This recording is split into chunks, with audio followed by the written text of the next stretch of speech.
مجبور کا سارا بگڑا ہوا بن گیا جن کی برکت سے کام، ان پہ لاکھوں کروڑوں سلام۔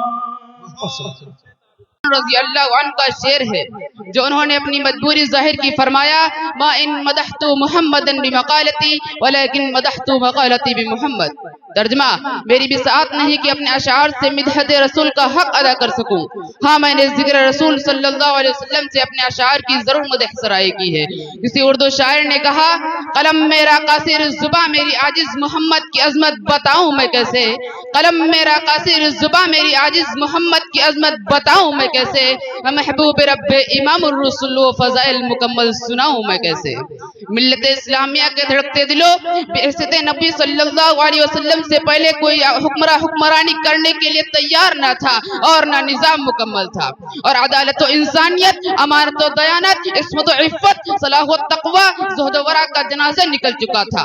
شرک و ضلالت کی تاریکی ہر سمت نظر آ رہی تھی، نفرت و ظلمت، شقاوت و عداوت کا دورہ تھا۔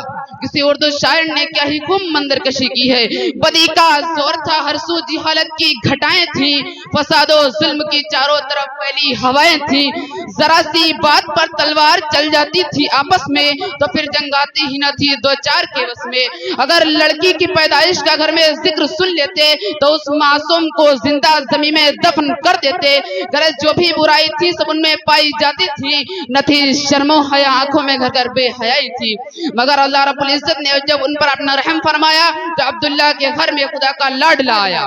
قدرت خداوندی نے اس فتن دور میں شیدائیان لات عزہ کو رشد و ہدایت کے راستے پر گامزن کرنے کے لیے، وحشت و بربریت کو ختم کرنے کے لیے فاران کی چوٹیوں سے آفتاب رسالت صلی اللہ علیہ وسلم کو طلوع فرمایا۔ مکہ میں طلوع آفتاب کے وقت آفتاب رسالت آمنہ کے لال، عبداللہ کے لگتے جگر، عبد المطلب کے نور نظر دوشنبہ کو اپنے تمام انوار و برکات کے ساتھ تشریف لائے۔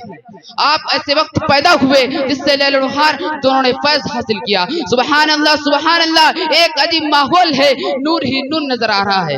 پورے مکہ میں انوار الہی کا نزول ہو رہا ہے، لات و منات عزہ منہ کے بل گر پڑے ہیں، گلزار ہستی میں ایک عجیب رونق پیدا ہو گئی ہے، چاروں سمت سے بس ایک ہی آواز سنائی دے رہی ہے، ایک والا آ گیا ایک والا آ گیا، او آ گئے تو آ گیا دنیا میں انقلاب، اجڑا ہوا چمن تھا گلستہ کر گئے۔ میرے قلب و جگر کے ساتھیوں، حضرت آمنہ خود فرماتی ہیں، میرا لخت جگر نور نظر اس وقت بات تو نہیں کر سکتا تھا لیکن انگشت شہادت سے کچھ اشارہ کر رہا تھا۔ وہ اشارہ کیا تھا؟ وہ اشارہ اشہد ان لا الہ الا اللہ کا اشارہ تھا۔ قلب آمنہ میں مسرت و خوشی کی حد نہ رہی جب محمد صلی اللہ علیہ وسلم کی اداؤں کو دیکھا، لیکن کچھ غم کے اثرات بھی ہیں۔ فرماتی ہیں کاش آج عبداللہ ہوتے تو اس لخت جگر کو، نور نظر کو جو چاند سے بھی زیادہ خوبصورت ہے، دیکھ کر کتنے خوش ہوتے اور کھلونا وغیرہ لاتے۔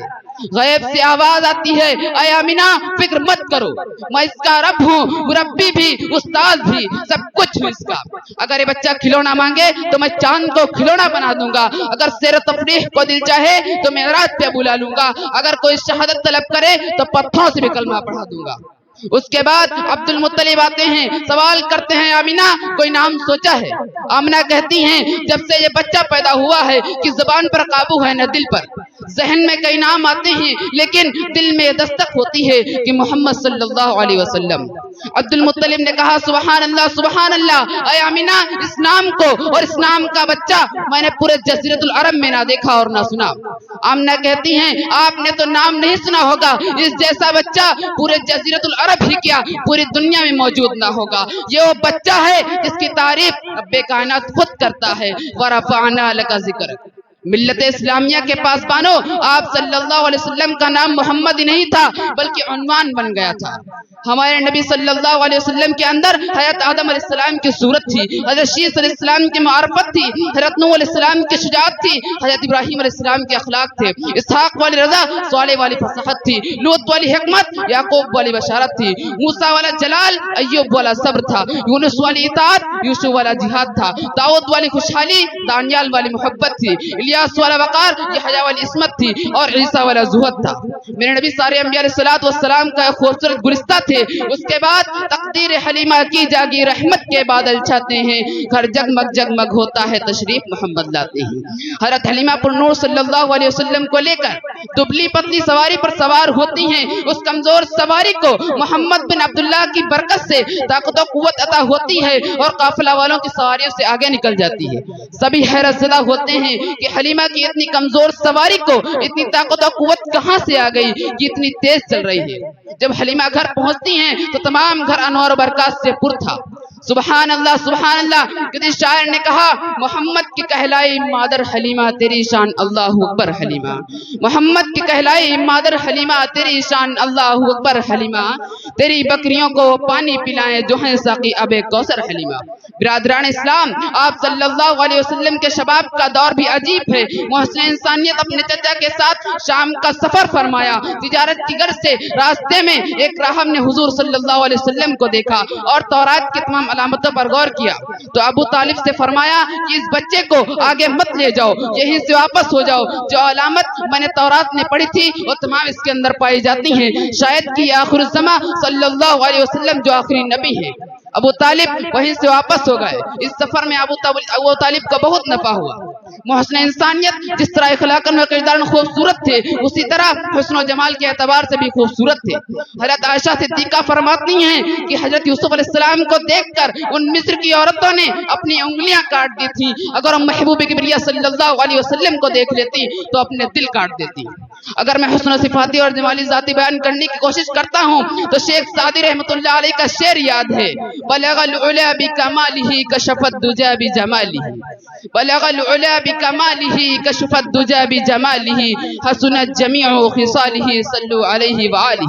صداقت و محبت میں تبدیل کیا، شیطانیت و ظلمت کی جگہ ایمان اور ضیاء کو لایا۔ آپ نے ایک ایسا انقلاب برپا کیا کہ جس کے نتیجے میں صحابہ کرام کی ایک مقدس جماعت تیار ہوئی۔ نبی کریم صلی اللہ علیہ وسلم کی دعوت و تربیت کا ایک کمال تھا کہ آپ نے شرک قدہ کو توحید قدہ بنا دیا، کفر قدہ کو عبادت قدہ بنا دیا، راہ حسن کو رہبر بنا دیا، پورے جزیرۃ العرب کو گلستہ بنا دیا۔ اسلام کا پرچم چاروں سمت پھیلاتے ہوئے نظر آنے لگا۔ درسگاہ رسالت سے ایک مقدس گروہ نے تربیت پائی اور پوری دنیا پر چھا گئے۔ انہوں نے حق کو پھیلایا، باطل کو مٹایا۔ اسلام کے غجور مسلمانوں، جتنے بھی سیرت نگاروں نے، مقرروں نے، خطیبوں نے، ادیبوں نے، دانشوں نے سیرت رسول اکرم صلی اللہ علیہ وسلم پر اپنی وسعت کے موافق کوششیں کی، لیکن آخر میں کہنے پر مجبور ہوئے، لا يمكن الثناء كما كان حقا بعد از خدا تو ایک قصہ مختصر۔ اس کے بعد کوئی ادیب کیسے جرأت کر سکتا ہے اس عنوان پر بحث کی جائے جب شمس و قمر نے خاتم النبیین، ختم الرسل، آقا کل، ہادی السبل کو دیکھا تھا بخار اٹھے کہ صحنے چمن کو اپنی بہاروں پہ ناز تھا، وہ آ گئے تو ساری بہاروں پہ چھا گئے۔ السلام علیکم۔